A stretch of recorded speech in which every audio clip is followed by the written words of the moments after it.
काळ आला होता पण वेळ आली नव्हती ही म्हण गुजरातच्या वलसाडमधल्या एका रहिवाशासाठी तंतोतंत लागू होते।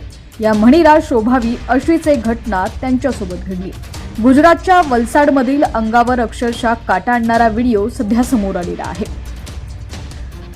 साबरमती इमारतीत सकाळी सकाळी लिफ्टचा मोठा अपघात झाला। या अपघाताचा अत्यंत भीतीदायक सीसीटीव्ही फुटेज समोर आलेला आहे। हा व्हिडिओ सध्या सोशल मीडियावरती व्हायरल होत असून नेटकऱ्यांनीही यावरती भीती व्यक्त केली आहे। या फुटेजमध्ये स्पष्ट पाहायला मिळतंय की एक व्यक्ती लिफ्टमधून बाहेर पडताच लिफ्ट अचानक वेगानं वरच्या दिशेनं जाऊ लागते। सीसीटीव्ही फुटेजमध्ये दिसणाऱ्या व्यक्तीची ओळख वत्सलभाई पांचाळ अशी पटलेली आहे।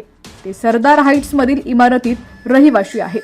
व्हायरल झालेल्या सीसीटीव्ही फुटेजमध्ये स्पष्ट पाहायला मिळतंय की वत्सलभाई पांचाळ हे लिफ्टमधून बाहेर पडतात।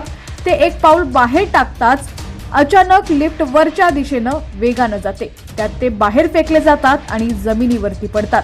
हा व्हिडिओ पाहून स्पष्ट जाणवतंय की अवघ्या काही सेकंदामुळे त्यांचे प्राण वाचलेले आहेत, अन्यथा ते लिफ्ट आणि भिंतीच्या मध्ये अडकून पडले असते। मिळालेल्या माहितीनुसार या घटनेत वत्सलभाई हे किरकोळ जखमी झालेले आहेत, परंतु हे सर्व काही एखाद्या चमत्कारापेक्षा कमी नव्हतं। इतक्या मोठ्या दुर्घटनेनंतर त्यांचे प्राण सुरक्षित आहेत, परंतु या अपघातानंतर उंच इमारतीमधील लिफ्टच्या सुरक्षिततेबद्दल आणि देखभालीबद्दल गंभीर प्रश्न उपस्थित झालेले आहेत।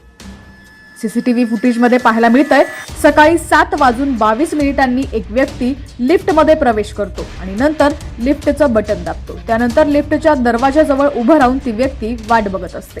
7:23 जेव्हा ती लिफ्ट थांबते आणि दरवाजा उघडतो तेव्हा ती व्यक्ती बाहेर पडण्यासाठी एक पाय पुढे टाकते। तितक्यात लिफ्ट खूप वेगानं वरच्या दिशेनं जाऊ लागते। त्या व्यक्तीचं डोकं वरच्या मजल्यावर आदळतं, ज्यामुळे तो जमिनीवरती पडतो। सध्या हा व्हिडिओ सोशल मीडियावरती मात्र मोठ्या प्रमाणात व्हायरल होतोय।